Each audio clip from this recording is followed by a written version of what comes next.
Hello, and welcome to our February Purple Chair Chat.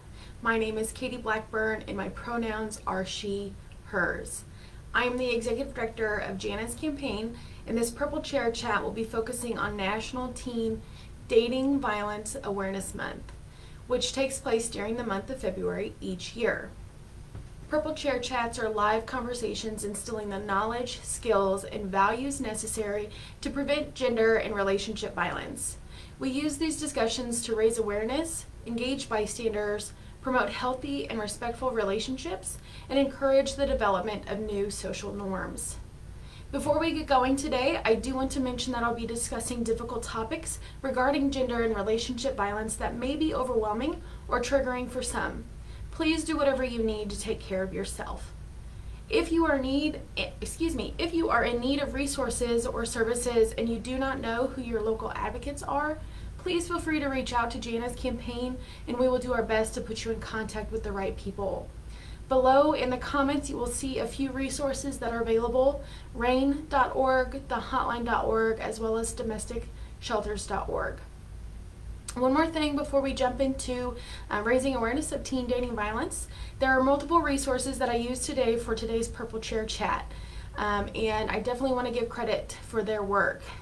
We utilized resources and information from loveisrespect.org, the Centers for Disease Control, as well as NCADV.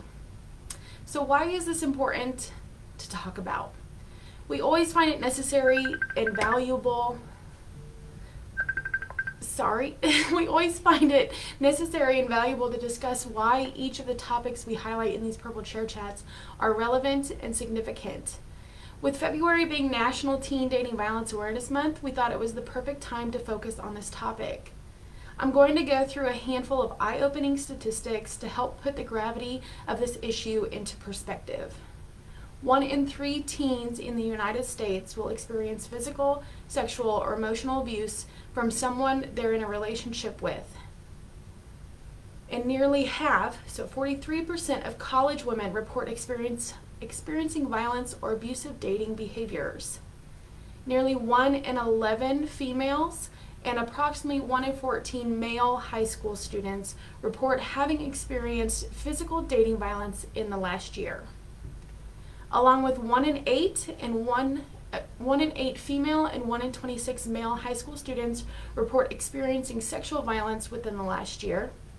26% of women and 15% of men who were victims of contact sexual violence, physical violence, and or stalking by an intimate partner in their lifetime first experienced those behaviors or other forms of violence by a partner before the age of 18. I do want to share a little bit of data that Jana's campaign has collected from 2014 to 2021, surveying over 7,000 students in Kansas, Colorado, and Nebraska. Of those who were surveyed, 56% of those middle school and high school students that, of course, were surveyed know someone who has gotten into a relationship that was too serious, too fast. 40% of those who were surveyed know someone who has a partner that won't allow them to see, hang out with, or spend time with friends, and even sometimes their family. 51% know someone who has sent, received, or asked for an inappropriate picture. And 33% know someone who has a partner that has threatened suicide if their relationship would end. And 90% of those teens surveyed believe that teen dating violence is a problem. Nationally, there is a statistic from 2004 that shares 81% of parents surveyed either believe teen dating violence is not an issue or they admit that they don't know it's an issue. I'm now going to share a quote from a friend of Jana's campaign, Executive Director of New Jersey Coalition to End Domestic Violence, Pam Jacobs. Parents usually believe their kids would talk to them if someone was hurting or controlling them. But the fact is they probably won't. They don't want to disappoint their parents, and they don't want us hating their partner because they're unsure of what to do. So we need to talk to them early and often. Remind them that their life belongs to them and no one has a right to control them. Tell them that they are loved and special and worthy.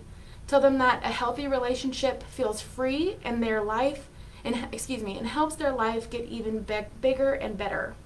Tell them that someone who gets jealous, controls who they talk to, puts them down, messes with their heads, or treats them badly is not ready to be in a relationship.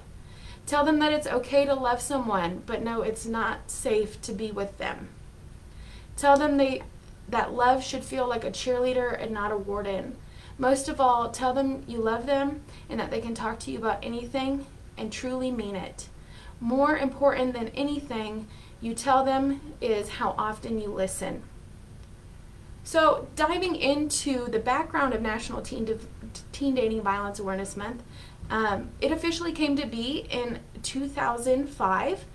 Young people across the nation have organized to put a stop to dating abuse. And with their adult allies, young people achieved a major goal of the importance of addressing teen dating violence was when it was highlighted in the reauthorization of the Violence Against Women Act. That following year, Congress followed the lead of dozens of national, state, and local organizations in sounding the call to end dating violence. Both chambers declared the first full week of February National Teen Dating Violence Prevention and Awareness Week. Then in 2010, they began dedicating the entire month of February to teen dating violence awareness and prevention due to the rising number of violent incidents in young people's relationships. So what exactly is teen dating violence? Teen dating violence is an adverse childhood experience, or ACEs, that affects millions of young people in the United States.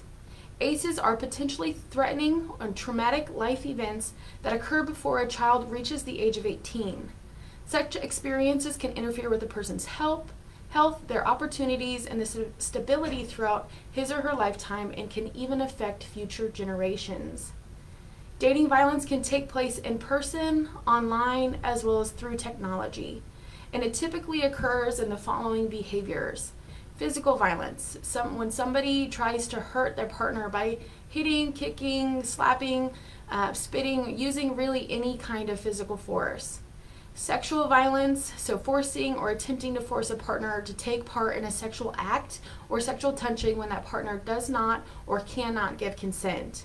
It also includes non-physical sexual behaviors like posting or sharing sexual photos of a partner without their consent or sexting with someone without their consent. Psychological aggression, which could be the use of verbal or nonverbal communication with the intent to harm a partner mentally and emotionally and to exert control over that partner. Stalking. So Evelyn dived into what stalking was last month during National Stalking Awareness Month, but stalking is a pattern of repeated unwanted attention and contact by a partner or an ex-partner that causes fear or concern for one's safety or the safety of someone close to the victim. Specifically, when we're talking about teen dating violence, some very common warning signs could include checking your phone, email, or social media accounts without permission, putting you down frequently, especially in front of others, including friends, isolating you from family and friends, both physically, financially, or emotionally, extremely jealous or insecure, has explosive outbursts, temper or mood swings, any form of physical harm, possessiveness, or controlling behavior, and pressuring you or forcing you to have sex. Teen dating violence has lasting impact on lifelong health, opportunity, and well-being. Unhealthy relationships can start early and last a lifetime. The good news is all forms of gender and relationship violence are preventable, and we can help young people grow up in a violent-free world. So what can we do to prevent teen dating violence before it starts? We can support the development of healthy, respectful, and nonviolent relationships by educating young people on how important it is to have healthy relationships. So we at Jana's Campaign are dedicated to helping middle schools and high schools and youth organizations reduce gender and relationship violence by promoting healthy relationship behaviors. We utilize prevention programs, including curricular and co-curricular activities, to raise awareness of these underlying causes by highlighting red flags of dating violence and highlighting the red flags of unhealthy relationships. Education about self-awareness, social awareness, problem solving, and decision making skills can be the foundation to student success in school as well as in life in general. Our programs help prepare students to take a lead on creating a strong culture of respect, promote those healthy relationship behaviors, and play a significant role in ending gender-based violence. We would love to work with you and your students or with the young people in your life by providing a violence prevention education program, whether that is in person or online. We can visit schools or different student organizations and provide virtual presentations as well. Our team of prevention educators will work to create an individualized teen gender violence prevention plan that best meets the needs of each school as well as the organization or students we're working with. Raising awareness is key to preventing this issue. There are several organizations all around the country that are working to educate young people and their parents and adult allies on the reality of teen dating violence, and there are tons of resources available. One that Jana's campaign has compiled is our Teen Dating Violence Awareness Kit. You can find this free resource on our website at janascampaign.org/awareness-toolkits. We also often post on our Facebook and our Instagram with educational memes about the issues of gender and relationship violence, but specifically during February, we're posting about teen dating violence. Please feel free to share these resources with your friends and family to help raise awareness. So what to do if you or someone you know is experiencing dating violence? Contact your local domestic violence agency. It is so important to speak with an advocate to create a safety plan. Though victims can create a safety plan on their own, it is often helpful to work through creating that safety plan with a trained professional so you can best utilize the knowledge that they have so you can successfully and safely get out of an unhealthy relationship. If somebody you know is experiencing violence, believe and validate that victim by allowing them to share their stories and experiences. And focus on the offender's behaviors and actions, not the victim or the victim's responses. We never want to victim blame. Even if there is something that could have been done differently or you would have handled it differently, the behavior that occurs is never the victim's fault. Encourage your friend or family who's experiencing dating violence to seek help from that domestic violence agency, and then continue to check in and be a source of support for them. We always appreciate you joining us for our monthly Purple Chair Chats and love being able to have these live conversations, instilling knowledge, skills, and values necessary to prevent gender and relationship violence. We hope you were able to learn something today that maybe you didn't already know about teen dating violence. As always, if you need resources or services and you aren't sure who your local domestic violence advocates are, please feel free to reach out to us and we will do our best to put you in contact with the right people. We thank you so much. Have a great day.